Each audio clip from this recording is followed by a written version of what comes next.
Hi guys, it's James from BJYGO and member of the Hive gaming team. Over the weekend I won a case tournament with Blue Eyes, so I thought I'd do a deck profile for you all. Yeah, it went pretty well. All the games are already uploaded on the channel, but yeah, I'll show you what I won with.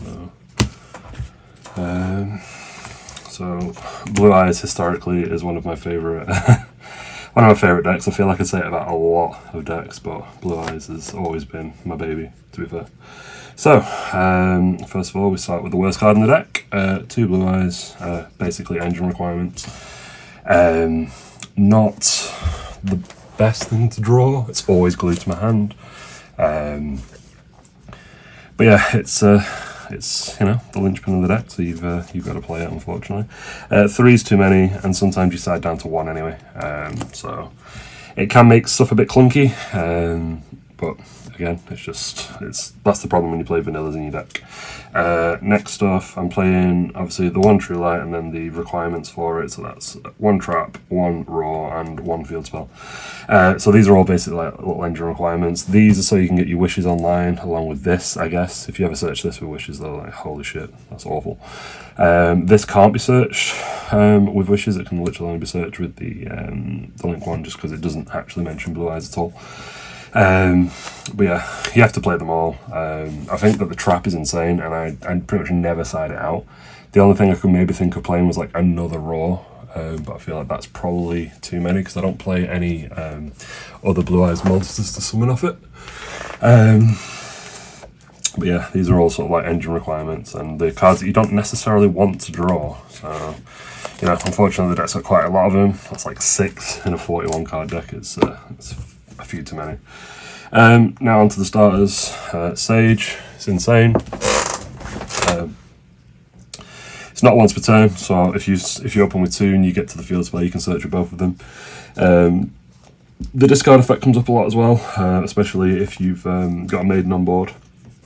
You can obviously discard it, target the maiden, bring back the sage, and then obviously sage, then maiden, then summons like a Blue Eyes, and then later on in the turn you can summon the maiden back. It's a really good little cycle. Maiden is generally the thing you're searching off sage to begin with, especially if you don't have access to True Light. Card's so good. Like, I didn't know until fucking UK Open that you could use the effect on field as well. So I was always just using it as a hand trap. I didn't realise you could hand trap, activate from hand. I didn't realise that you could also use it from hand for like fucking months after playing it, to be fair. But yeah, this card's like crazy good, and there's some little things that you can do with it which make it like nice little tool for the deck. Now this card I have a love-hate relationship with. It's Wishes. It's the biggest Ash Magnet ever. And it's also the best but the shittest searcher ever, because you either open the bits that it searches and it dies, or once you've resolved 1, it's dead, but you want to be able to see it all the time, so you need to play more than 1. Going into games 2 and 3, I usually side down on it because it's searchable by True Light, and you have quite a lot of starters anyway, but if this gets ashed, it feels awful. Unless you like ditch a True Light with it when you've already got a maiden. That's okay, I guess. It gets the True Light out of your hand and then maiden can bring it back. But it's like the best and worst searcher in the deck. We then got 3 barrel, 3 load. These are just crazy good. Level 4 dragon gets you to your link 1, gets you to interruption, which is drill beam. This is like extra extension. Like, just opening this on its own ends you on like field spell, spheres, which is pretty crazy, to be fair. I'm not playing any like bestials or anything like that. So now the only dragon it's summoning is either Blue Eyes or itself off the spheres. But no, like drill beam's a crazy good card. I've seen people playing multiple. I'm not necessarily sold on multiple yet, but I've also like not played Blue Eyes for a while. I just decided I was going to play it for this tournament, so I've not played it in forever. So that's all the engine. I think without this it's like, how many starters? 1, 2. It's like 14 1-card starters there, which is a fair enough amount. Next we go on to Fua. Maxi is just crazy, so yeah, it's the best one to main. And I think that it's just, in this deck as well, it's okay. You can ditch it off wishes, so it's not always dead, and it's just a good card. Like, going second, it's insane. 3 Ash, again, like I said before, it's not necessarily the best right now, but it's good to stop other Fuas. It's like, if you've got a couple of hand traps, it's alright to, you know, like pair with other hand traps. 3 Bell, because again, Mitsurugi's like one of the best decks, so it hits that. It hits some of the Malice cards as well, which is pretty good. It just has like loads of capability in this format, so I think it's actually really good. There's 3 Nibiru. Again, it's just, if you make the board and then you back it up with a Nibiru, it's really hard for your opponent to break. Again, paired with extra hand traps, it's really hard for decks to push through it, and then you play from the graveyard and you're constantly getting like 2 cards per turn. Like, during either player's turn, if you summon in Blue Eyes, you're then getting Maiden back, and you just constantly have these bodies, so it's actually quite hard to stop. The big issue with this deck I found was actually pushing for damage, which is mental considering your best cards like a 3k attacker. Well, the main cards are 3k attacker. But yeah, there's some times where the deck just struggles to put damage on board, so I've got some things in the extra deck to deal with that. I'm playing 1 Veiler. I wanted to cut Veiler down to 1 for the open, but Vlad actually convinced me not to. It's a bit lackluster at the moment, but because you can search it, you may as well just play the 1. It's just an extra hand trap if you've already opened like Sage or Maiden, and then you get to resolve a wishes, so you may as well play it. 2 Imperm, again, it's the same sort of thought as Veiler. Veiler and Imperm at the moment are not the best, but Imperm is really good, especially when you compare it, when you pair it with the 3 Purges. Being able to Ash and destroy something is really, really good. So yeah, Purge is just, it's crazy. It's nowhere near as good as Impulse, but yeah, it's unfortunately we can't play Impulse in this deck. And then the 41st card is 1 Called by the Grave, just to stop you from getting hand traps, I guess. We'll go on to the side. Side is triple droll. To be fair, I feel like I should probably main it, but I was trying to keep it as close to 40 as possible. So I don't really know what I'd cut for it. And there is some slight confliction with the Mulch armies, but I just feel like droll's just too good not to play. And then it's 3 Meowls for Malice, 3 Lancia for Malice. I play 3 Ultimate Slayer, because Detonator shits all over this deck, so you just want an out to get around it. I think Risel's a fairly difficult matchup anyway, but I don't know. It's just, if you can deal with the Detonator, it's pretty easy, but outside of that, it's insane. And then because it's kind of like quite a back row heavy deck, and you don't want your True Light getting popped all the time, I play 3 Judgment, just in case people are psychos and they're still on like Duster, Lightning Storm, stuff like that. And it's just really good to back up a board with something like this. I know a lot of people are unwarned right now because there's not many board breakers in the game, but you don't really want to be wasting your spirit on stopping your own True Light. So yeah, that's the side. And then last bit is the extra.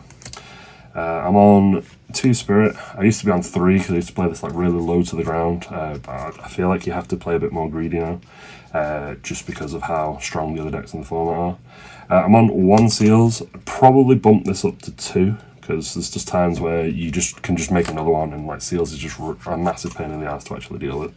It's a really good card, and obviously if you open just the Primite stuff, it's your end board. So I play 1 Tyrant, 1 Ultimate. This is literally just for wishes, and this card is insane. It's how you put your damage on board, it's how you control games like when you're in the mid-range sort of match, and just getting your traps back all the time is just crazy good. Next up is 2 Spirit, massive part of your end board. Usually just go for 1, sometimes you can go for 2. It's really nice to play around Call by doing 2, but you know, you're not really playing around 1 card because you're also then playing into 3 nibs if you do that. You try and keep your Maiden and your load summon, so you can like go end of main, even if you can keep True Light, and then you can just use True Light to set the trap, just to try and play around the nib as much as possible. And you don't really ever want to use True Light before making Spirit, I mean, Ghost Ogre's not that popular right now, but anything you can do to stop True Light from like blowing up your board is crazy. So if you can get to this before using True Light, you may as well do it. And then targets for its tag out effect. I've got an Ancient Fairy Dragon. It's good for time, and it's also really good with this card. So if you make 2 Spirit Dragons, you can hit for 5k with them, and then you can go into both of these. And then this one allows Ancient Fairies to attack in defense. So just a Spirit Dragon in this on its own is like 5,800 damage. If you manage to get both out, which I've not done yet, obviously these can then attack, so you get like 5k plus another 63. So it's more than lethal, but I think this card's pretty good. And if you get Mischief for the Gnomes, you can make this with a Sage and a Blue Eyes and actually get the draw.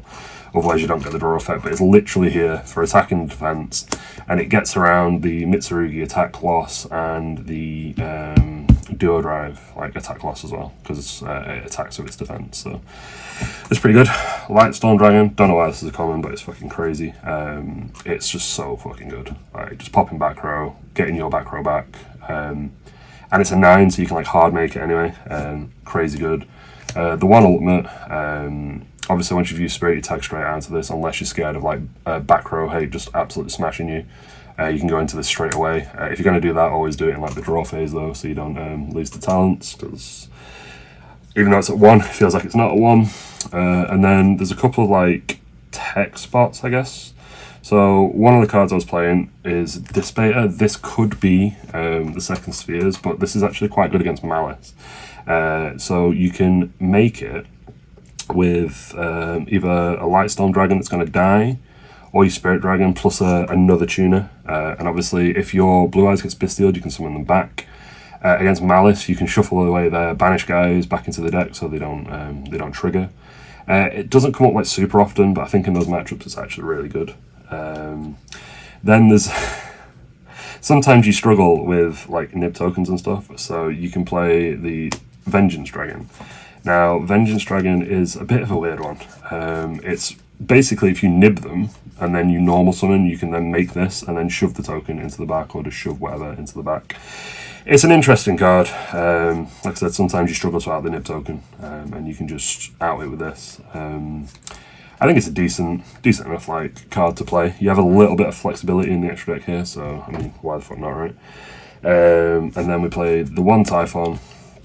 Again, this card's insane because it's probably got the lowest win rate of a card, but you have to be losing to sort of play it anyway. But like, it's so strong.